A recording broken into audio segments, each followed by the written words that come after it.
Sunday's March 3rd TV talk shows focused on the sequester issue and our dysfunctional federal government. Now, the three persons you're about to see fairly accurately summed up what's happening, but only at a superficial level. The first speaker is TV journalist Tom Brokaw. The second is David Gregory, host of Meet the Press. And the third is Bob Schaefer, host of Face the Nation. Legacy, what we have going on here, 18 months out, are both sides positioning themselves for trying to retain control on the Republican side of the House and maybe even win the Senate. The president trying to build a legacy of some kind. There's a whole lot of politics in this, as there is in everything else. Kind of two villages clashing with each other who seem to occupy a separate universe. I think it's going to be okay in the short term, but once these cuts begin to take hold and people begin to respond to them, even those who believe in the idea of a smaller government, that's when the rubber will hit the road. And well, I just don't know when that's going to be. Hopefully out of this process, we can go to conference with the Senate and maybe come to some agreement. So what goes on in these meetings? I mean, you talk about a nice conversation. You keep talking about your relationship being pretty good with the president. It's hard for any of us to believe that, given how personal it seems, given how pointed the language seems to be, and that you're just at such a basic philosophical, ideological, practical disagreement here. It is as if Washington has separated itself from the rest of America in order to spend its time on things of concern only here. Score settling, fundraising, blame gaming, while leaving the rest of the country to fend for itself. I don't know where this goes, but I do know it is not how America became a superpower, and if history is a guide, certainly no way to remain one. Back in a minute. These three speakers did a fair job of describing our federal government's dysfunction, but they didn't have guts enough to identify its basic causes, because if they did, they would be accused of class warfare, which is abhorrent to the American public. Now, Brokaw said that two sides are in separate universes, but he didn't explain that one side represents the universe of America's top 10%, and the other side represents the universe of America's bottom 90%. Gregory said that the two sides are in basic philosophical and ideological disagreements. But he didn't explain that one side wants to protect America's wealthiest and most powerful citizens at all costs, and the other side thinks that our government's policies have favored the wealthy at the direct expense of the middle class and poor. Now, Schaefer, who lived during the time America became a superpower, seems clueless about how it all happened. Surely he should know that Washington has not separated itself from the rest of America. Washington and America are engaged in the same class war. It's Wall Street versus Main Street in both Washington and throughout the country. And Wall Street's been winning big time for the past 30 years. Now let's look at a graph that tells how it is. This red line represents the top 1% share of the total national income from 1913 to 2011. And from 1920 to 1929, it went from 38% to over 46%. And this is the point at which middle and low income Americans didn't have enough purchasing power to keep the economy going, and we entered the Depression.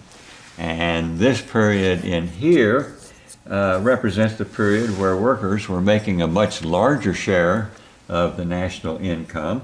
They were paying a lot more in taxes. We also had high taxes on the wealthy, and as a result our federal deficit went down dramatically, and we created the most vibrant middle class and the most powerful nation in history. Then in 1980 we reversed these procedures. We cut taxes on the wealthy.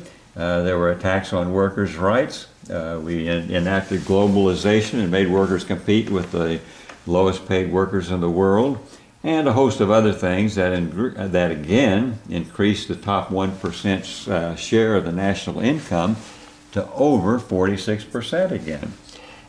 When you look at these two things, kind of looks like deja vu all over again. Now let's look at Republican values as they describe their ideology about taxes. Here's the view of Republican Senator Lindsey Graham. And I'm not going to do any more small deals. I'm not going to raise taxes to fix sequestration. We don't need to raise taxes to fund the government. We need to raise taxes to get our nation out of debt. We have $16.7 trillion in debt. We need to clean up our tax code to create jobs by flattening it out, not fixing sequestration with more money. When Graham says that he wants a flat tax, and says that we can't fix sequestration with more money, note that a flat tax is universally considered a regressive tax and benefits the wealthy much more than it benefits the middle class and poor. And almost all legitimate economists say that raising taxes is essential to reducing the deficit. Now, note how Republican values are represented by Representative John Boehner in his reaction to government's previous extension of the Bush tax cuts.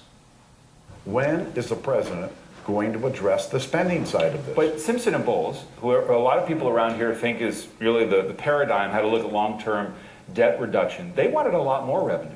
You always say, he got his revenues, end of topic, he got $600 billion. You yourself said, look, we got 99% of the Bush tax cuts extended.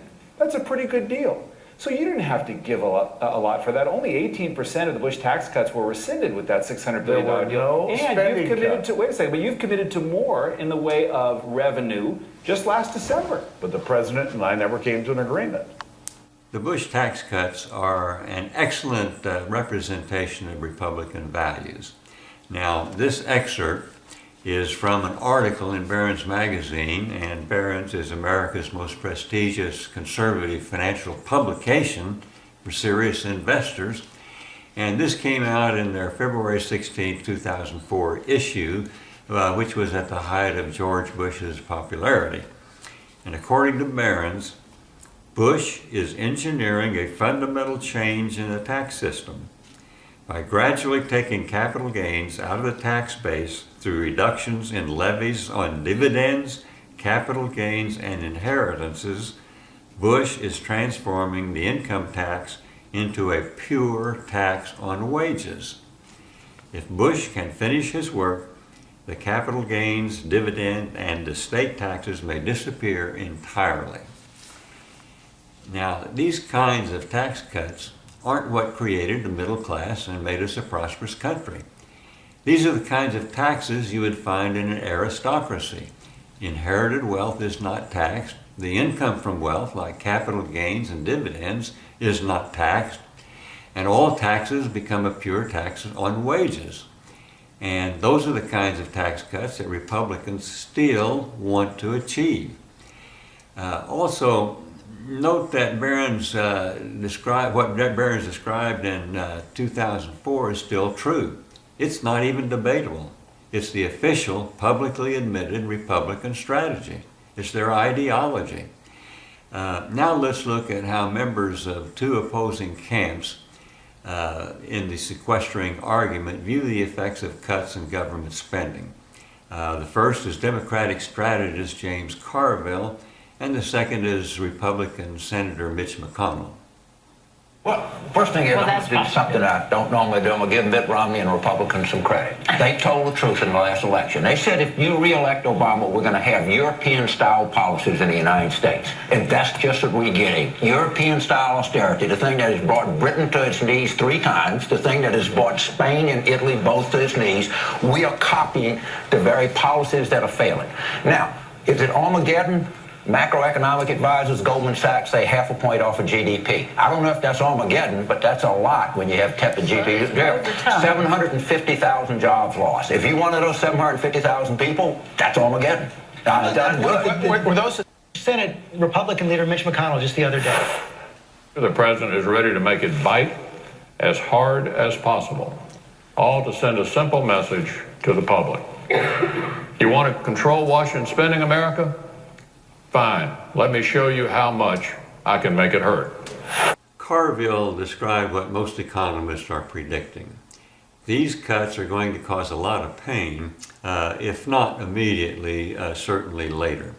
Now, Mitch McConnell probably knows this also, but he's setting the public up to be receptive to what the Republicans will claim later. The pain of cuts in government spending didn't have to happen. It's all President Obama's fault because he didn't cut the right things out of government. Now let's look at an excerpt that encapsulates the whole debate. Again, we don't have a half a point of GDP to lose. And the same people are saying this is not the hurt, and the same people that said there were weapons of mass destruction, and it would be a cakewalk, that housing couldn't bring the economy down, that interest rates were going up, that inflation was around the corner. I think the problem is that somebody needs to help tell the American public in a broad way there is going to be pain. If we care about the budget, if we care about the fiscal mess, either we have to make substantial cuts or we have to raise taxes on the middle class. You can't do it without either one of those. What I would say is this: there is pain out there. The middle class is in pain. Incomes are down. The idea that there's no pain in this country, there's been pain in this country for a long time. The tax increase is not going to help the economy. We just had 2 months ago the biggest tax increase in 20 years. This is the problem. The president is insisting that Republicans raise taxes. And that is not, they can't do that politically, and they're not going to do it. We're going to have a stalemate until he takes it off the table. Again, Carville stated the obvious. Cuts in domestic spending will cause more pain for America's middle class and poor. The second speaker, ABC's political analyst Matthew Dowd, tried not to offend either political class of viewers and stated that our way out of this mess is either spending cuts or tax increases, and either one will be painful. The last speaker, Paul Gigot, represents Wall Street and America's top 1%, and he said that Republicans will simply not agree to any increases on taxes on the wealthy. And surprise, Mr. Gigot is the editor of the editorial page of the Wall Street Journal. Also note that on March 5th, Forbes magazine announced that the number of America's and the world's billionaires are increasing, and their average wealth is increasing. In addition, note that on March 5th, the Dow Jones Industrial Average broke all its record highs, and corporate profits are at record levels. How is this possible in such a shaky economy? Actually, it's no mystery. Wall Street knows that wages are dead in the water, and austerity programs will keep them there. Unions are in decline because of globalization, and corporations know that they can always go to China if workers become more demanding. There's no public pressure for workers' rights, and there's no sign of anything that you can call wage inflation. In other words, the good news for Wall Street is that the class war is over, and Wall Street has won. And addendum. Actually, there's hope for the middle class and poor. When I refer to the wealthy or the top 1%, I'm referring to them as an historical class and not as individuals. Historically, as a class, they always want to increase their wealth and power for themselves and their children. And they always go too far with painful results for everyone, including themselves. Now, let's look at this book by award-winning historians Will and Oriel Durant, their Lessons of History. And they pointed out that when the disparity in wealth and income between rich and poor becomes too great, you always have a revolution. And the revolution can take two forms. In one case, it's a violent revolution, such as we had in the French Revolution. Wealth is destroyed, and everybody loses. In the second kind of revolution, wealth is preserved, but it's redistributed, and the Durants cite the Roosevelt's New Deal as an example of a peaceful redistribution of wealth. And they concluded their chapter on economics and history with this observation: the government of the United States accomplished a moderate and pacifying redistribution. Perhaps somebody had studied history. The upper classes of America cursed, complied, and resumed the concentration of wealth. We conclude that the concentration of wealth is natural and inevitable. And of course, they're referring here to the concentration of wealth in every kind of economy and in every kind of political society. And they say that it is periodically alleviated by violent or peaceful partial redistribution. In this view, all economic history is the slow heartbeat of the social organism, a vast systole and dystole of concentrating wealth and compulsive recirculation. So let's make no mistake about it. A revolution is coming, and let's hope it's peaceful, and we have enough wealthy people like President Roosevelt who will see the dangers that are on the horizon and will make the changes in our economy that will enable capitalism to work as it is supposed to work. An economic system that benefits the middle class and poor as well as wealthy investors.